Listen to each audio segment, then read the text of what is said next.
Namo tassa bhagavato arahato samma sambuddhassa. Namo tassa bhagavato arahato samma sambuddhassa. Namo tassa bhagavato arahato samma sambuddhassa. Buddhang dhammang sangham namasami. I had a little temptation this evening. I don't know why. I thought I'm not going to do it, but I thought I could sort of give a desana by showing something. I'll show you in a second.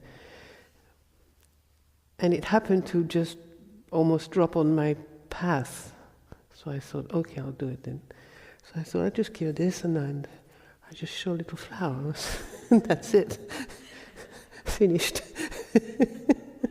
It's funny because I was kind of wondering, this image of the Buddha responding with a flower. No, I'm not comparing myself to the Buddha, but the image responding with the flowers. And I thought, I'll never cut a daffodil, so I'll never cut the flowers for that. But then there was a broken daffodil actually cut. And so, oh well, I'll bring it over. It's so pretty, isn't it? So much nicer than a human mind. Peaceful. It's an inspiration, isn't it? So now, here's a human mind. So it's extraordinary that 3 months have passed, isn't it? And none of us have run away yet. It's another day. But we're still here. And personally, for me, it's probably one of nicest winter retreat I've had. And I would like to thank Ajahn Sundara for this. Thank, for bringing a very nice, stable, peaceful energy in the community, and also a sense of touching into something that we all resonate with, which is really a practice.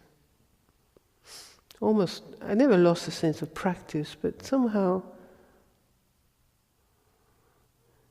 I don't know, there was an element that sort of seemed to be missing for sometimes. It's a different kind of practice, I suppose, but... And I've, just being with the nuns has been very, very pleasant. I mean, I've been very impressed by everybody, but, this sea of anagarikas, quite impressive.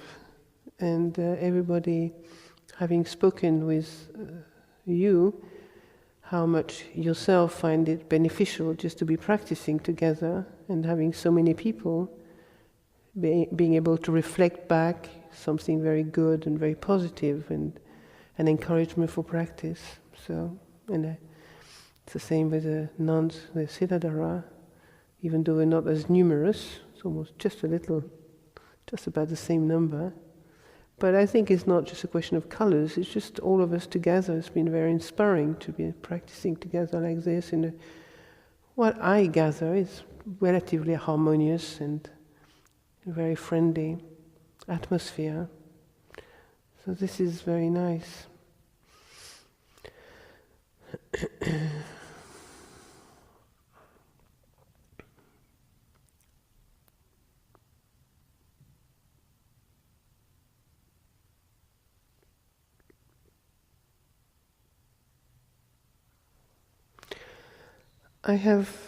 My interest in practice is really looking closely at the mind. I've always been very fascinated by the reading what goes on in consciousness. It's always been like a real joy for me just to read what's going on in there. I get very, not so much now, but I used to get really excited about how the mind works. Isn't it amazing how it works? How we can be so deluded, and so incredibly wise, so compassionate and mean the next moment. How does that work? It's like And I was very happy when, many years ago, Ajahn Sundara spent 2 or 3 winter retreats teaching the Paticcasamuppada. Because that's the real kind of, the real kind of backbone of the way the mind functions, from what is created in the mind to its death, from the beginning, avijja paccaya sankhara, to, sukha parideva dukkha, down the bottom, it's like Ajahn Chah comparing Paticcasamuppada just falling off the tree. We can see all the branches down, but we know by the time we hit the ground, it hurts. I like this kind of teaching, I have to say. And so I think if we didn't have that sort of structure of the Paticcasamuppada, and I didn't have that for many, many years actually, but when Ajahn Sundara really kind of hammered it into us, more or less, daily for about 2 months, 2 or 3 years in a row, it was just so fascinating, because rather than to come and look at the mind after it has proliferated and got entangled and become a me and an I and we and you, just to look at it at the very source of creations, the very source of it. It's kind of amazing how things work, really. And you do need a great steadiness of mind to do that. I mean, something you can particularly apply your attention on retreat when there's very little external activities and a lot of emphasis on looking inward. But this structure is actually so easy to use if you really apply it in the way that Luang taught. It's very simple, actually.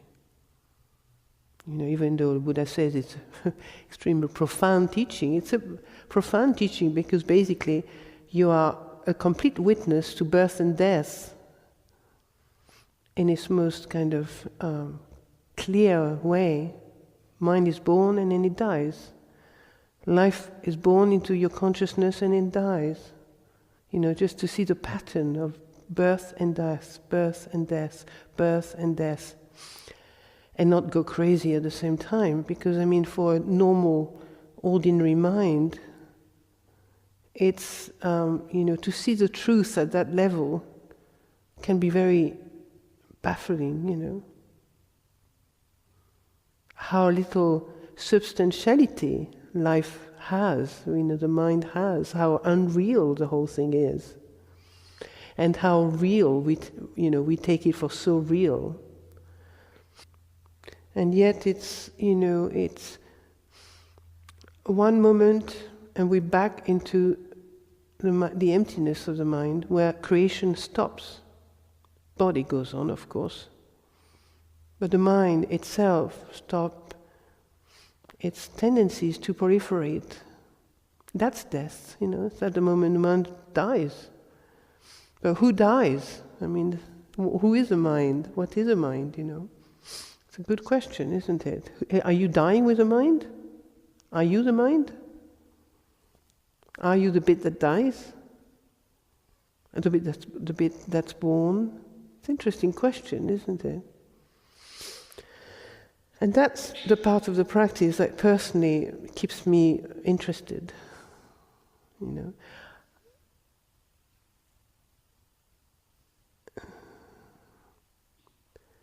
Of course, there is a whole aspect of the practice about doing good, refraining from doing evil, developing the paramitas, which are all extremely supportive to this ability to return to ground zero, neutral, where the mind is neither born nor dies. That's a hard part.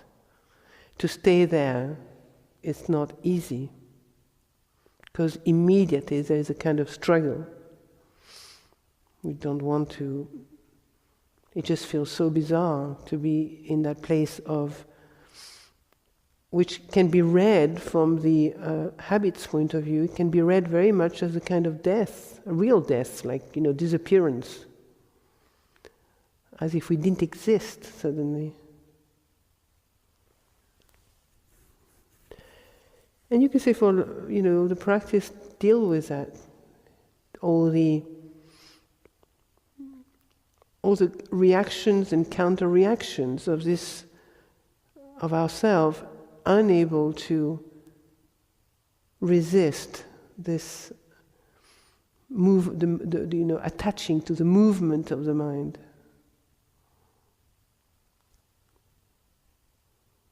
It is really disconcerting, kind of depressing. For many people, it can be quite depressing. But you don't have to be depressed with it. You can see it's just a feeling. The feeling of death is never kind of, for most people, it's not very happy. Separated from things that, if you didn't have any attachment, death is not a big problem, really. I mean, I contemplate death a lot. Or at least it comes to me. I don't invite it particularly, but it comes to me, and I realize death, this inability to stay with the dying process of the mind has to do with our attachment. And we witness that daily, we witness that. What are we attached to? We can say, well, I'm attached to jam. I miss jam. Or I'm attached to my computer. Or I'm attached to, I don't know, a cup of tea or something. Real tea. I'm attached to real tea, not just this, well, at least maybe the tea is very nice these days, but we used to have terrible teas. Even Ajahn Sundara made Ajahn Sundara make tea one day because he was so fed up with this kind of juice, tea juice that the nuns loved because it was completely decaffeinated. And the monks couldn't stand it, They wanted something really powerful, like potent. And all the nuns were so kind of hyperactive and emotional. We all wanted, chamomile kind of black tea style. So often what comes to mind is that,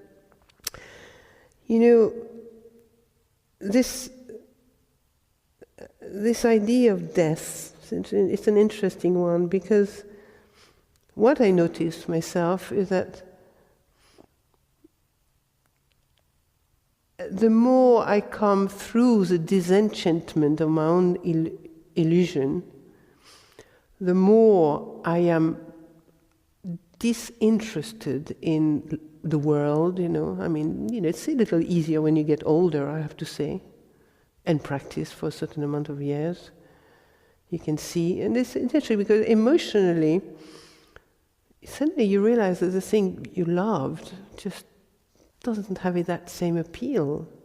I still remember the time, my first year at Chethurst, between the work in the morning and the work in the afternoon, I would be on all four by the river at Chethurst, gathering about 300 snowdrops to offer to Ajahn Sundara.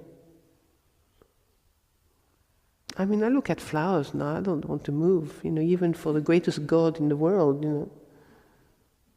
Not my devotion has decreased particularly, but flowers are just the way they are, it's just, I don't feel I have to prove to the world that I have to give something like that to the world. And there was time when I was sad actually, when I look at the flowers and I say, nothing in me just want to move and crawl on the bed of the river in the mud, instead of rest time, gathering a huge bunch of snowdrops, for my beloved teacher. I used to feel sad not to feel that I wanted to do it particularly. And there are many things, many things that just doesn't make me tick anymore. Excite me or make me really, go for it, yeah. It's like, I could go and get really depressed if I followed, if I read this as a kind of nothing happening death, depression, despair. And the feeling can come, the emotions can come like that, but I don't need to go with it. I mean, my practice is actually, according to my understanding of the Buddhist teaching and my understanding of practice, is that I'm looking at feelings and how they arise, how they pass away. And that's what interests me. I'm still excited about that. I'm still really, I have a lot of joy in just reading my mind and seeing when you get lazy, when you get, when you want to control the mind and it just kind of kick and do all kind of thing, even with the best of intention, to be able to ride the waves of the mind creations, it's really interesting. Fascinating world. Much more interesting than the outside world, actually. The outside world is dazzling for a long, long time. But when you begin to see that the outside world is the projections of what's is going on within you, then you realize that the world is here now, Now, when I talk like this to my ego, my sense of self or something, particularly, in the earlier years, I could teach myself, but there will be something, yes, but I really like that, and, I really enjoy doing that, and I'm not going to cut that out of my life. I like to dance, and I like to sing, and I like to do this, and I like to, I like to have fun and make jokes. I used to love making jokes. Telling stories, funny stories. Probably the nuns will tell you I still does that. I still do that. But I have kind of reduced a huge amount my, what do we say, I can't find a word. Anyway, my schemes, so to speak, because I noticed that every time I made a joke about somebody, it would be always at the expense of somebody else, and that didn't feel very, very nice. It felt quite unkind, So as I looked at my mind and still look at my mind, I began to see that it's really, the sense of honesty that comes from just seeing things as they are. Can't just, I don't know about you, but for me, when I see my mind as it is, I can't pretend that it is different. Of course, my sense of self has loved. It doesn't pretend so much anymore, because I have moved on a bit from that. But I still remember when I finished my retreat once at Chittas, I think. It was one of the retreats at Chittas, I can't remember, the first one, which only lasted about 2 weeks or a month. I was so enamored with my radiant face at the end of the retreat that every time I talked to somebody, I pulled the face back on me, almost, I was kind of recreating that sense of being blissed out. I was attached to my blissful face and quite impressed with myself, I suppose. But it didn't look like dishonest at the time, it was just like I enjoyed having my radiant face back on. And I suppose I like to share it with others as well, rather than looking grumpy, miserable and angry, which I used to do a lot at Chittas. There was a lot of joy as well, but, there was no shortage of anger there, or dysfunctionality, or frustration. So this idea of looking at the mind closely, what does that entail? We talked about concentration, and we talk about samadhi, and we talk about mindfulness and the breath and methods and all that, And this is all leading to being able to read the mind clearly, And it's true, you do need concentration. But what is this concentration you need to read the mind? For me, the concentration I need to read the mind is really very much linked together with chanda, interest. A natural uplift in the heart that really is interested in looking at the mind as it is. So this concentration has to do with, am I interested in this?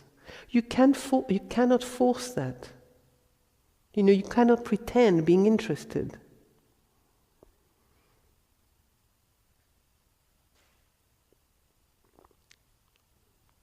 It's something that comes when you realize that the meaning of suffering. For many people, for many of us, maybe so for a long time, we read suffering as in a wrong way. We read suffering, any kind of suffering, any unpleasant things in the mind, any kind of discomfort. We read it, or there are times when we just don't have the energy to read it any differently. We read it as kind of, we lose, when we look at suffering, we lose the joy of opportunity. We suddenly lose the sense of opportunity. Wow, how interesting. What's happening now? See? Suffering, we just start and we sink with it. It's like, oh yeah. And if it stayed just at the level of my own world, this is relatively easy to handle, especially which is what's happening on retreat when we're just on our own with a group, but still quiet. We're not engaged. We don't have to engage. But when it complicates itself with the manifesting itself externally, engaging other people with the suffering that we experience. That's when it becomes much more difficult to read the mind. Because then it's not just my mind. I carry along a whole bag of minds with myself, And that's much more difficult to read. That's why the Buddha's central aspect of meditation is so essential, because it is a thing that brings you back to seeing, the mind in its simple form. Simple. And I battled for many years. I battled, with this ideal between the bodhisattva mind, the theravada mind, the arahant agenda mind, the bodhisattva agenda mind, the developing from the bodhisattva style, And I've been very interested in this area of the bodhisattva that you find in the Mahayana tradition. And then the Theravada mind that kind of looks rather sort of narrow and tight and selfish and, almost quote-unquote simplistic, It's like, oh yeah, well I've seen suffering, how many years do you want me to see suffering? Should I start doing something? Helping others? So I've struggled with that for many years myself, these two aspects. Not struggled, but got interested. How can we, what's the interface of these things, The mind manifesting externally and internally, how we look at the mind internally. In its simple form, in its kind of just the bare bone of how delusion is created and gone, And how you can see your mind just wanting to do things and feeling frustrated because, just being here and now, watching birth and death, it's like, well, I can't do that on a 10-day retreat, but I'm not going to spend a whole lifetime like this, am I? The kind of thing that can come up in the mind. I need to help others, the Mahayana tradition. I still remember the time when I heard some Vietnamese monks telling me, telling me about their way of practice, and say, well, we go 6 months on retreat, and then we help the world for maybe a year or two, and then we go back into 6 months of intensive retreat with fasting and not sleeping and all this, and then we go back and help the world. I think, oh, that sounds interesting. It's a nice balance. When I remember maybe at Abhayagiri, on my little kuti somewhere, looking at the hill day and night, and having nothing to do, just watch my mind, like, wow, I could be helping the world right now. I could be helping the poor, the orphans. I could start an orphanage. And here I am just watching my breath, looking at the hills. Yeah, it's really nice, but... So, the practice itself, for me, has been just observing this mind, just kind of letting it be alive, I don't want my mind just to turn into a Theravada plastic box, quote unquote, an image of something. But I'm interested, how does my mind fare in this kind of weird life, How does it fare? What do I feel? And you have to have the sense of humor, I suppose, to be able to sustain that interest without, getting caught up in the reactivity of the mind.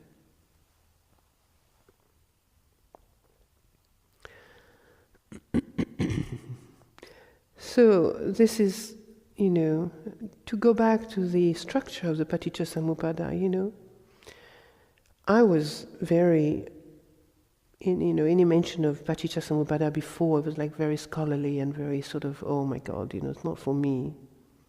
All these 12 links, Then when Luang Pu taught it, then it became very usable, immediately applicable, immediately, usable. So this is just wonderful when suddenly the teaching is alive.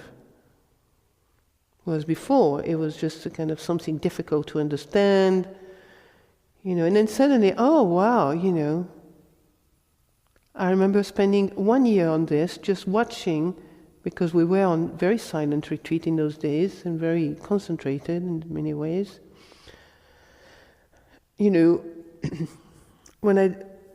Many years before that, we did those retreats on the Paticcasamuppada. I remember doing a Mahasi Sayadaw retreat, and he talked a lot about the link in the Paticcasamuppada between the feeling and Vedana and Tanha. That was really the cut. Like when you feel, that's the crucial point is to watch what happened at the feeling, because after the feeling, then is whoops. Tanha. So I remember spending a lot of time on that, feeling tanha, just observing, feeling and apprehension, holding, clinging, grasping. And then 1 year, one of the 3 years we did, I don't know if I can remember, is that 3 years or 2 years? I can't remember, but maybe 2 years. 3. So one of the year, I remember, I probably, my mind get bored very, used to get bored. I mean, even with practice, you want to kind of make it more interesting somehow. So I had this idea that I would watch the link between Phassa and Vedana. I was kind of really excited about that, spending 2 months about watching Phassa Vedana. Wow! That's really fun. What happens to the mind when you watch just that? And it was just fascinating. I mean, you can't explain even. It was just so rich to watch that. Phassa. And, just to look at an object, whether it's a human form or an object, inanimate object, and just to see, and maybe you can't, it's more difficult outside of retreat because things become so much more kind of, in movements. But when you can really have the stillness in you, that I can actually see how you are affected at a level, at a deeper level, by an inanimate object or a human object, a human form, or anything. It's quite extraordinary. The body starts to speak, something you never noticed before. How the affect of life, the affect of the world, externally and internally. How we can beat ourselves up because we think we're not doing it right, or we should do better. How much we recreate, intensify that sense of self, because we haven't seen how we are affected by the world, how things vibrates with us, in us, all around us. And I remember a time where I think I don't know if it was that year, I worked with a lot of fear for 1 year, like 2 months solid, like frightened all the time, seeing fear coming up a lot all the time. But it was interesting to see the sense of self in a much more kind of in a less kind of a strong way, when the sense of self is not so strung together and becomes me. When the sense of self is much more anatta, you could say, not self at that moment, not so much self, but you can see it much more as a kind of phenomenon, And I still remember going up behind the morning room, the ramp. I think there was a ramp already, I can't remember, but there was. And just noticing how people affected me behind me. I remember I was very much an engaged senior nun at the time, and I felt always the fear of upsetting people. I was constantly frightened of upsetting people. And even when nothing was happening, I realized that fear was always there behind me. And I would have like a junior behind me, and I was frightened that I had to go in front of them and walk in front of them, you remember? And seeing that fear at like a phenomenon thing, it wasn't me. It's quite amazing to discover that, Rather than to say, I shouldn't be frightened, I shouldn't be this. It was just there, completely in a kind of natural way. And it was just fear. But that situation brought a lot of fear, a lot of anxiety and fear. And just to be able to bear with that, but this being this kind of, passa, fear, looking at somebody, seeing somebody, or just feeling somebody, just contacting the feeling of somebody behind you, and experiencing with a person that doesn't even talk to you or nothing, and you suddenly feel very frightened. Now, in a normal state, where you say, what's the matter? What are you? You start going out and recreating the world. But in that moment, during that retreat, just to see how this phenomenon in the mind just come up, and you call it fear. But if you don't give it a name, it's just a sensation, It's just a feeling in the heart, just a vedana. And you can make it solid, the problem, vedana. And it's called fear, it becomes solid. As soon as we name it like that, it can become very solid. So to see this paticcasamuppada, it's so easily usable in our everyday life. Just to notice when you work, or when you're in community, where there's so many aggravating things, it's aggravating because we're so embroiled with each other's phenomena, so to speak. We think of each other's self as me. I'm embroiled. My personality is embroiled with you. It's really a lot more a sense of vibrating with each other. Vibrating. And we take it very personally, of course, and that's when we start going off track, When this vibratory mode becomes me, and then you and them and so on. So this person, I'm just talking about what has interested me in the practice and continue to interest me in the practice, the aliveness of that. But there has been time when I felt like a desert and bored and just utterly disinterested as well, That also comes and goes. And how to deal with this moment with this period when you feel it's barren and there's nothing happening. And it's just dreary, and each moment is just like dragging itself along like dead weight. We have these moments, don't we? Where we feel so depressed and miserable.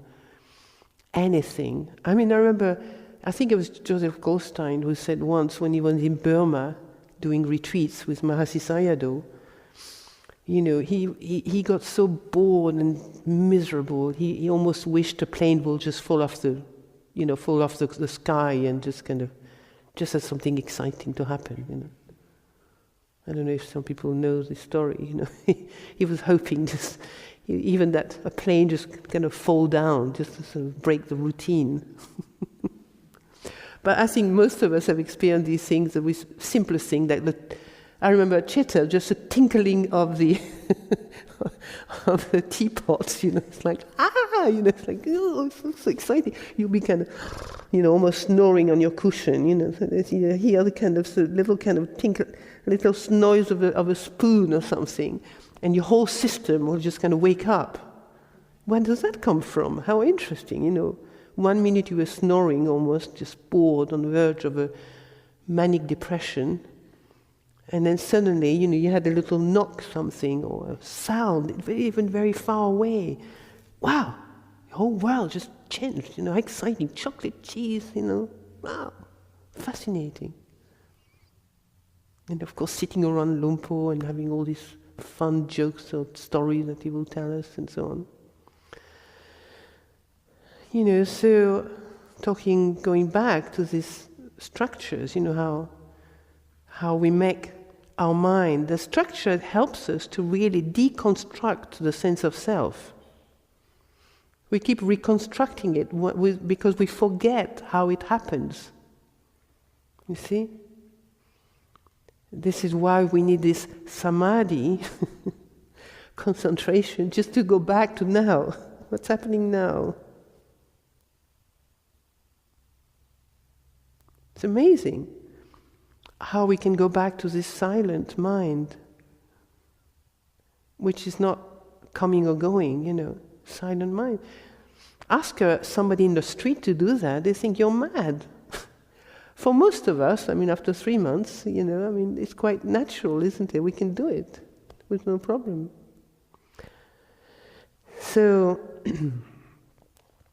how can we continue, this reading of the mind and using the structure of cause and effect, just to be able to see how, when the mind starts thinking, oops, is it thinking out of avidya, or is it thinking out of a response to life? It's interesting. Just to watch the sankhara of the mind, the construct of the mind, the thoughts constructs, the stories of the mind. These are all sankharas. There are deeper ones, which we can't always be very conscious of. Sometimes we feel stuck. We just even know we can't even kind of get there, because we just don't have a mean to getting to that kind of conglomeration in the mind that just is, disable us from seeing things clearly. And what I have always loved about the teaching of Lumpur Sumedho is that he always has encouraged us to really be completely sustainably, in a very sustained way, totally miserable and bored. Because when you look at the mind, that boredom and that all the negativity of Mara, the Mara of the mind, will come. And this is one of the great, you could say, gift of Lumpur Sumedho, is that he's always had a good laugh with us and the Mara of anybody's mind, his mind, my mind, or anybody's mind, rather than seeing Mara, as within the structure of the of the way things are come up into existence, and then what happened? Suddenly, I exist, I am. And then we can go to Avijja, Paccaya, Sankharas, and the whole thing, consciousness, and then down to, as we go, Nama Rupa, name and form, and then But usually I just want to go back to the way Luang Por taught this Paticcasamuppada was always more from, let's say, Salayatana, from sense consciousness, from senses, the sense doors. And then down, what was tangible for us, without sort of going into, the three lives and all this, and what's the sankhara and so on. So just to make it usable and helpful. So, and it's not, we have a lot of, you could say, there's so much in us that is wanting to see the mind other than the perspective of the Paticcasamuppada. Because Avijja, the perspective of Avijja, is what we have known until now, you could say, many of us.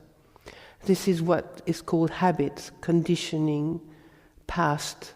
This is what we have known. This is what has been familiar to us.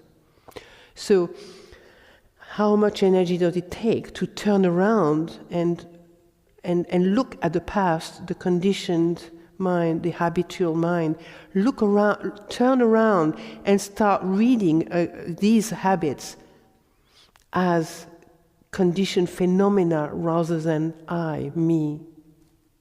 To use the structure of this that can dismantle the solidity of self in the habits, the conditioned of our mind. That takes a lot of energy and interest to do that, to be with that. And that requires also simplicity of our life. What do you think the Buddha is asking us to renounce so many things? To live a simple life. It's not just to be, to be a model of renunciation or to be living simply for the sake of simplicity. It's because, in a way, it is really, it's needed if we want to really be there at the source of delusion. We really have to put a lot of energy and effort and a lot of sustained, over a long period of time, energy to actually come to the point of insight. When the penny drop, I call it, when the penny drops, I say, oh, I know now. I know. Yes, she was right. Or he was right. But then when you heard it from a teacher or anybody, well, maybe, I'm not sure about that. And you can't convince yourself or anybody else. We need that insight to really be convinced. So these things don't come so easily. They need a lot of effort and attention and interest and willingness to let the sense of self die. That's not easy.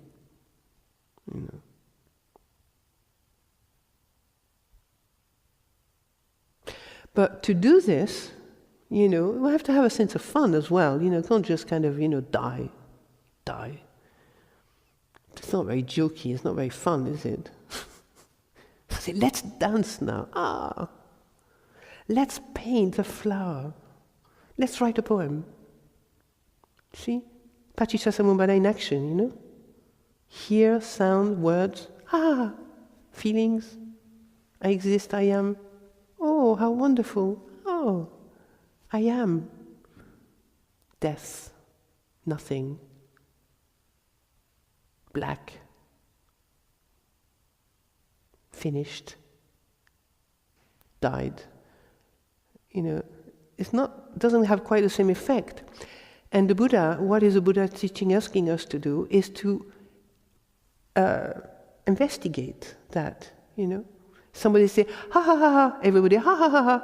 Somebody say, oh, everybody, oh, And this is just an image for me to express the world in general, how is the world around us.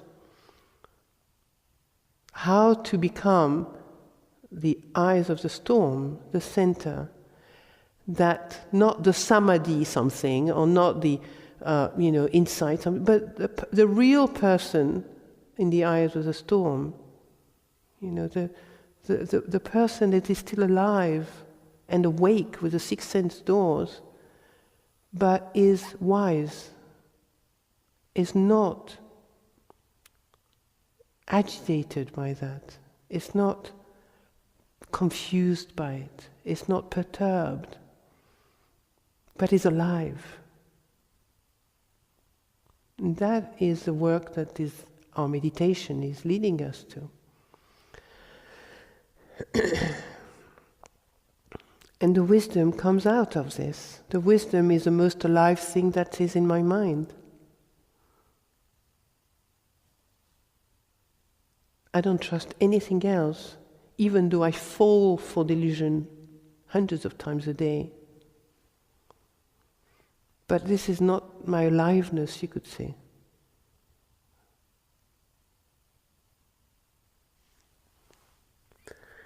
The aliveness for me is that capacity to certainly remember, and remember that the mind of restraint is my alive mind, because it will think when it needs to think, it will speak when it needs to speak, it will act when it needs to act. Now, I'm not saying this is a cup of tea for everybody. Everyone is different, We all have different journeys, different tracks, different world. And so we can't model anybody else. And we can't, nobody else is the same as me, or nobody else is the same as you. Each one of us has a journey,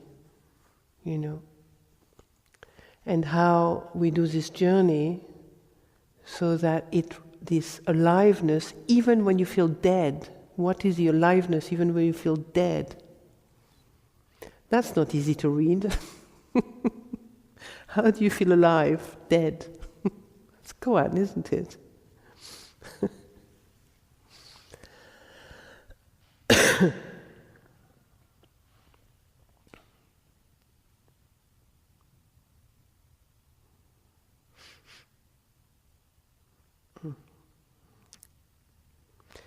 But you come to the point when, you have a relationship with this creator in yourself that becomes quite funny.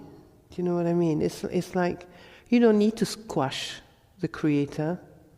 You don't need to trample it or to... you just need to befriend it. And realize that it always wants to crystallize itself into something, oh, me! Me. And say, well, let's have a look at this. And then Mara comes along and says, you're going to die. No, it's real. It's me. And then the Buddhist teaching comes along, oh, I don't think I want Buddhism anymore. I want Christianity. I think that at least I'll be somebody. Or maybe Sufism.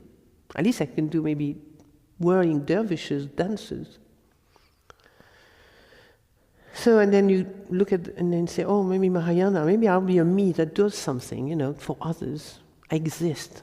Suddenly I want to be a Mahayana. When I was on the verge of death, I remember, I always wanted to be a Mahayana something. When I felt so kind of disintegrating, a sense of disintegration of me, so it's like, oh my God. And I experienced that a lot, oh my God, there's nothing to go. But there was always this little humorous kind of goblin somewhere that just couldn't quite believe it, There was always something in me that just couldn't quite believe that this terribly miserable, depressed, empty, void, black, going down was real. I always have had a sense, and they're not always, but the wisdom makes you humorous, The wisdom has a humorous side to it. The thing that pokes, hey, who do you think you are, Oh yes, you're real. Yeah, sure. Let's have a look at this,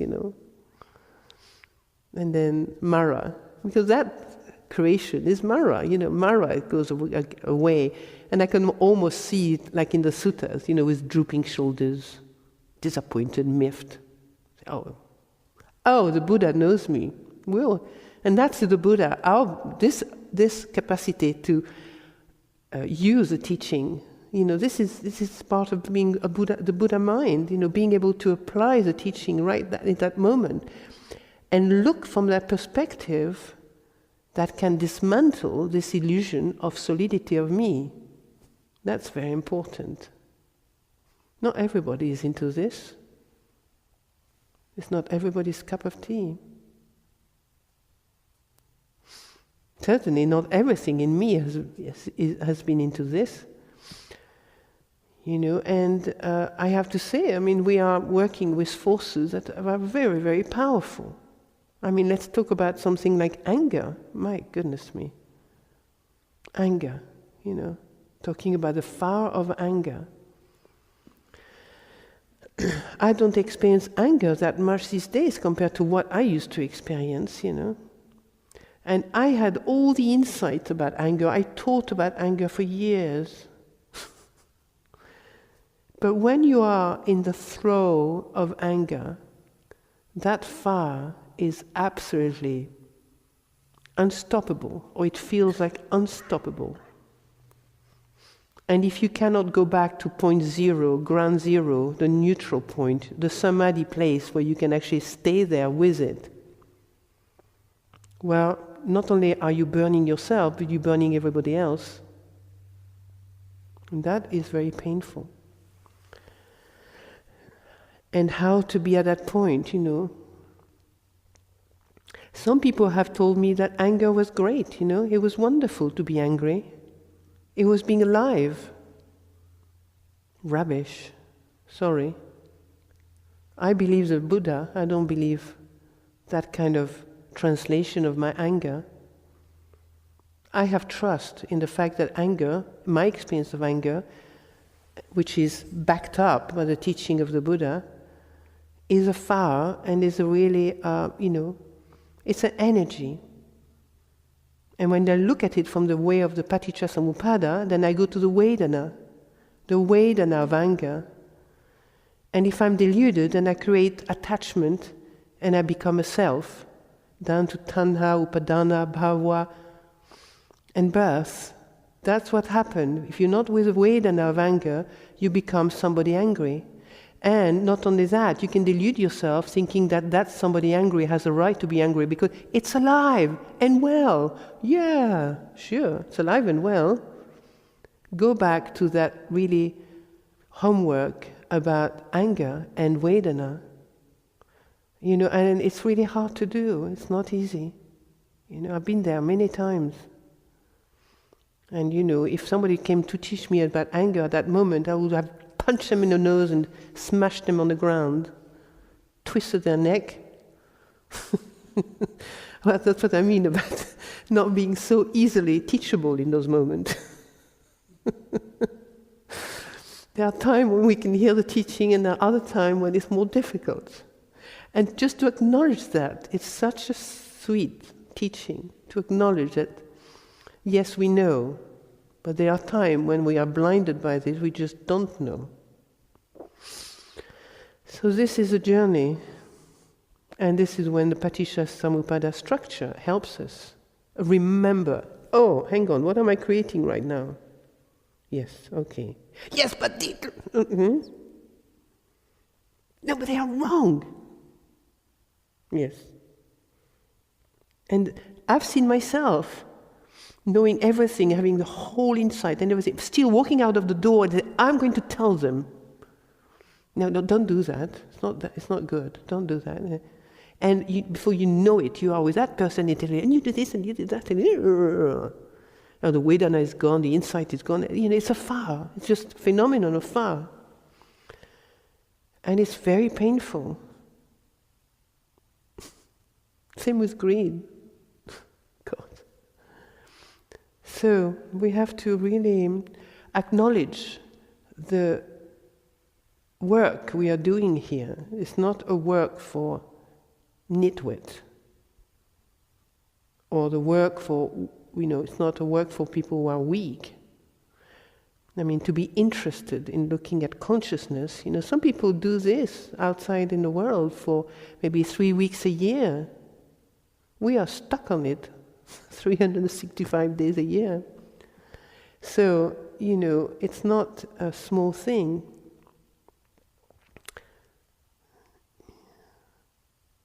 We're getting the PhD of reading the mind.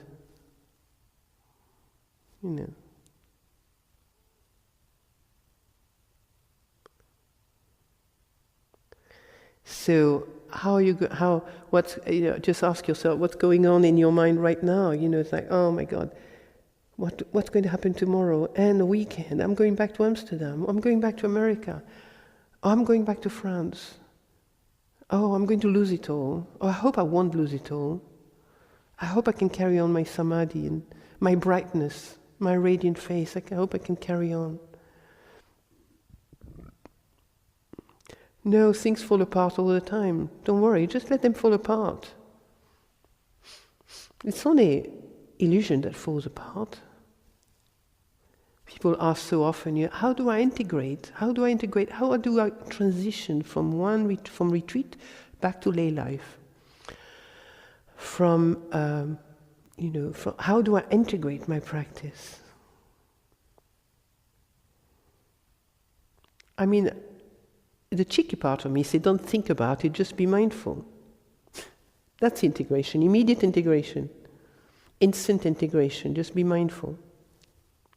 Of course, I could give you a whole book about, and then when you open the door, you be very clear, very mindful. You go very, slow down. Listen to your mind. Most importantly, stay with the mind. Listen to what it says. And can you remember to ask, is this real? I've used the teaching of Lumpur Cha, thanks to the reading of that Ajahn Sundara did of the teaching of Lumpur Cha, but Maine non. It's so helpful. And even in relating to others. My perception of anybody, my assumption of myself, don't know, not sure. And Lumpur Sumedo taught us like that for many, many years. But Mara will say, no, I know, I'm sure, I'm certain, this is absolutely right. No. And the Buddha said, I have to doubt anyway, I must really question that. But this is a difficult part, and maybe that's why the usefulness of monastic life is here to keep you really, to enable you to transition between all these phases of the mind, all the kind of landscape of the mind, all the games of the mind. When you have a doubt, for example, doubt, a thought, a sankhara of doubt coming up. Is it true or is it whatever it is? Now, I became really interested myself to look at doubt as doubt. And there is a point in the practice where you really have to give up. You really have to give up completely the idea of getting it right or having an answer to life or having any idea, but you have to come, if you really want to penetrate deeply into something. For example, doubt. At some point in myself, I remember saying to myself, I will have to look at all my doubts, whatever they are. Whatever comes up as a question in my mind, even particularly at the time when it's very difficult not to believe your doubts, I made a commitment. I said, I will not see doubt other than doubt. And I tell you that's when I was able to free myself so deeply from many things, that I was really glad I did that, because, for example, going to this doubt, the thought that comes up, doubt, is a very thing that will get you back into birth. Birth, that's it. Back to the narrow passage of birth. And mostly we get born into what we know. So life is not fun. I'm not talking about life externally, life inwardly, into the heart and mind. How to not go back to the tight passage of birth again into what you know, which is so much, it's just the old story, the old me, the old world, the old reality. And to be able to see doubt as doubt and stay with absolutely no certainty of what's going to happen. You have no idea. And I committed myself, I can tell you, at a time when I really felt that doubt was absolutely impossible not to believe. That uncertainty. But I began to read this doubt as something that, like I was talking about suffering as an opportunity, like an opportunity to something new. That's how I began to read the mind. This is something new coming up. Be careful, Sundara. Don't move too fast. Don't move too fast. I often talk to myself like that. Don't move too fast. Slow down. Stay with it. Stay with it. An opportunity here to go beyond something that habitual. Yeah, it feels like dying, when you do that. You feel like you're really dying to something. So this is really worth it, just to see those opportunity. And again, this is what this monastery is for. That's how I see it. It's for this. Not to recreate the world, not to reinvent the wheel, not to, it's to enable oneself and other people to really journey, embark on a journey that is absolutely so difficult to do in the world in general, anywhere, anywhere. To have this capacity to be encouraged in that way. It's quite extraordinary, really. To have even good friends that can remind you each other. People can give you feedback. I was so touched, when I heard one of the senior nuns saying that, she asked feedback from a junior nun. So sweet, But I've asked feedback from an Agarika myself, my junior. That we can do that to each other. We're not like this hierarchical system has kind of mellowed and matured. In fact, in my life, I can say at the worst time of my life, when I was, on the verge of crying and totally out of my mind, more or less. It was an Anagarika that held my hand, walked around the forest of Chetas, and I poured my heart onto her. And, it was quite a lesson for me because I was quite attached to hierarchy at the time. It was not going to be an Anagarika who was going to help me. No way. And yet, we're just good friends, we are here as spiritual friends in a kind of hierarchical system, but please don't let it make you die in it, That would be totally useless way of using this hierarchy. So, talked a lot, too much probably. Should have kept that flower at the beginning, so not say a word. It's difficult, isn't it? Well, I think I put it here just for you to look at, just to remember that things are as simple as this flower. I don't know, for me it inspires me, maybe not everybody. And now, this very moment, I feel, wow, we're not more than that, really. And look at the problem we create. And all the talking we have to do just to undo the problems. So